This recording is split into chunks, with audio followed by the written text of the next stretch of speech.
Hello and happy Tuesday? Yep, it's Tuesday. This is another Connor's Kitchen tutorial brought to you by my COVID chic look and my rainbow nails for my online teaching class. Today, as promised, we are doing buttermilk biscuits. And if that's not the best comfort food with some sausage gravy, I'm not sure what is. So let's get started and go through our ingredients. Actually doubling the recipe because we're eating these for dinner like true Southerners. But if you were doing a regular recipe, this is what you would have. You would have 2 cups of all-purpose flour.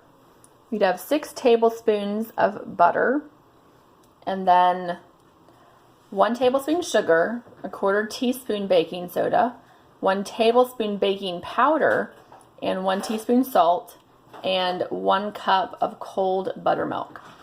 Now, the most important thing, I think, for the biscuits is the butter. So the recipe that I usually use says to cut it into cubes, but I read, and I've used this since, a different method. I actually use my trusty grater right there, and you're going to grate this, and I actually use this side, my small the small side, and you're going to do this first. You're going to grate the entire thing. Yes, it gets a little messy, but you're going to put it on this plate and then put it in your freezer. This is very important, until you are ready to add it to all your dry ingredients. So I will come back and show you what that looks like. Grated butter will look like. And in reality, it's only going to be in the freezer for probably 5 minutes or less, but it really, because it's so small, the pieces are so small, it really does make a difference. We have preheated our oven to 450 degrees, and we're now going to throw in our dry ingredients. So we have our flour, we have our sugar,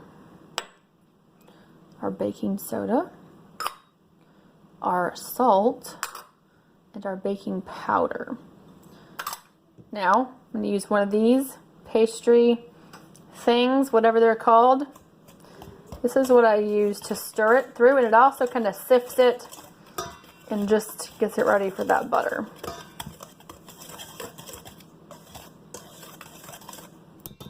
All right, and now we go get the butter.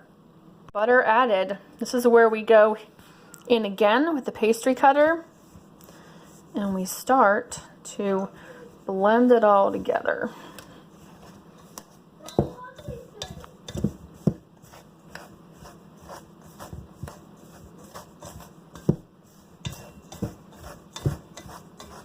Just want to make sure it's fully incorporated.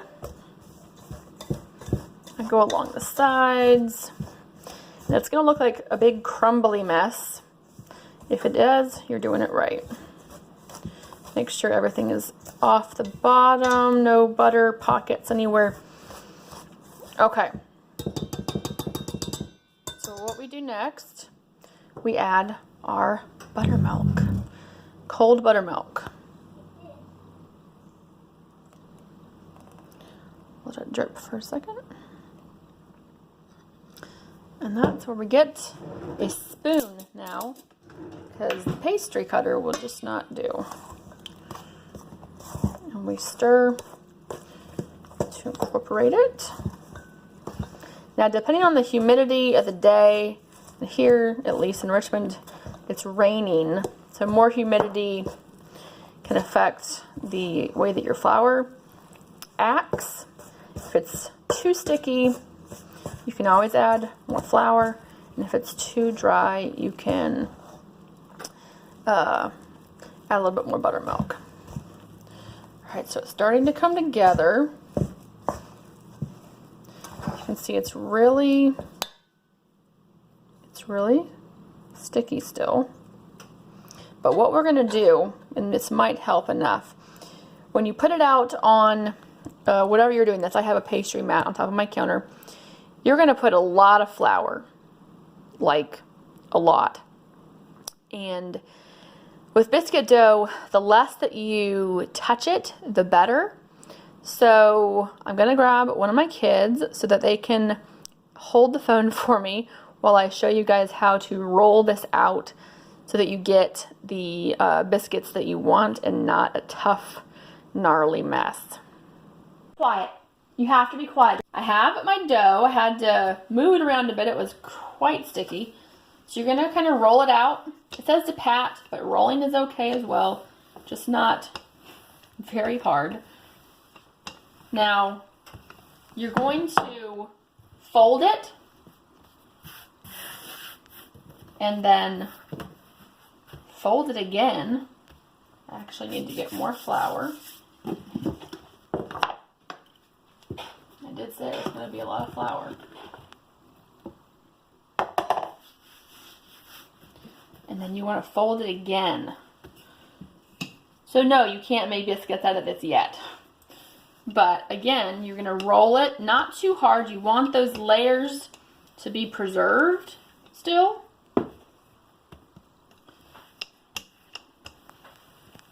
You want it to be about 1 inch thick. It's a little more, that's fine. This is a really sticky dough. Does this rain? Alright, let's get a little more flour. So at least we can roll this without a problem. Now I don't have a biscuit cutter per se, but all you need is something with a thin edge, and I've taken flour. You can do it just like this in your flour the first time. Don't do it again. You'll contaminate your flour. Now you don't want to go straight into the dough. You want to go like this, so that you're not creating a seal which pulls the sides of the biscuit down, and then you won't get that rise that you want. You see how it looks like that?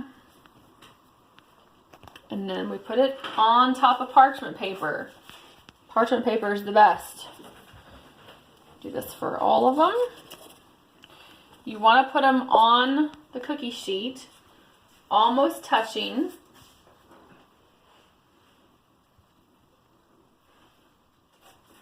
Like so. And we'll come back when we have everything rolled out. That begets this. Now, unlike if you've looked at my other tutorial with bread, bread involves a lot of kneading of the dough. This is very, very different. If you knead this dough to where it looks pretty, you're not going to enjoy the end result. So it's a lot messier, I think, than making regular bread. And yeah, it's definitely a lot messier. But you see how we have open sides, not sealed down. That's what you want.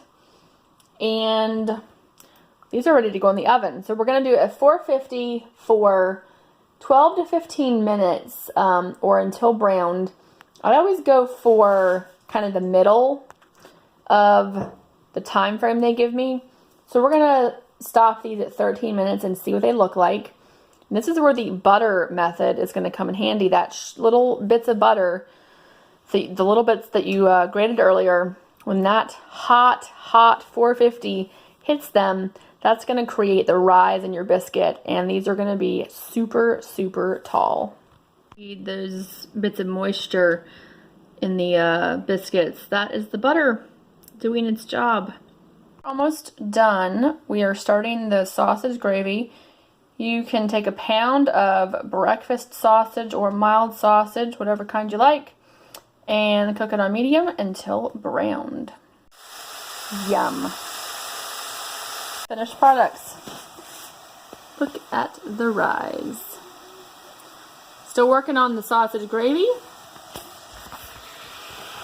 It's cooking up. I'm going to make sure it's all brown and try to break it up as evenly as possible. You know, as nice as it would be to hoard huge chunks of this sausage in your serving of gravy, we're trying to be judicial here. Sausage is cooked. You're going to add some pepper, seasoned salt. What else? thyme and sage, and also a 1/3 cup flour. And mix a bit. You're now going to add 3 to 4 cups of flour. Sorry, not flour. Add 3 to 4 cups of milk. It says whole milk, but I have 2% and it's worked fine with that. And we'll come back. A waiting game of cooking on about medium to the thickness that you want it. Now, we'll probably only get so thick, but if you like it thinner, you can stop it before. Now, if you wanted it a little bit or a lot thinner, I guess, you could add 4 cups. I added 3 cups of milk. I like a thick gravy. And you just want to keep stirring, not the entire time, but enough. I'm just trying to feel for any of the sausage that's gotten stuck on the bottom. I'm scraping that off. I wish you guys could smell this right now. We're going to let it keep cooking. Boiling point. It's definitely thickened some, but we're going to stir it a little bit more now. You can feel some of the, because I've added the milk, it likes to scald on the bottom. So just keep stirring and get that thickness. By the way, it's always thicker the next day and probably better, but you can still get it pretty thick before you take it off the stove right now. They look great. I got 2 of the smaller ones because this plate's going to become my daughter's dinner. We don't serve this gravy with a spoon in this house. We serve it with a measuring cup because that's what's up. All right, so it's very hot. Whew. Get that. She knows what's up too. She likes her gravy. So that's for her. And bon appetit.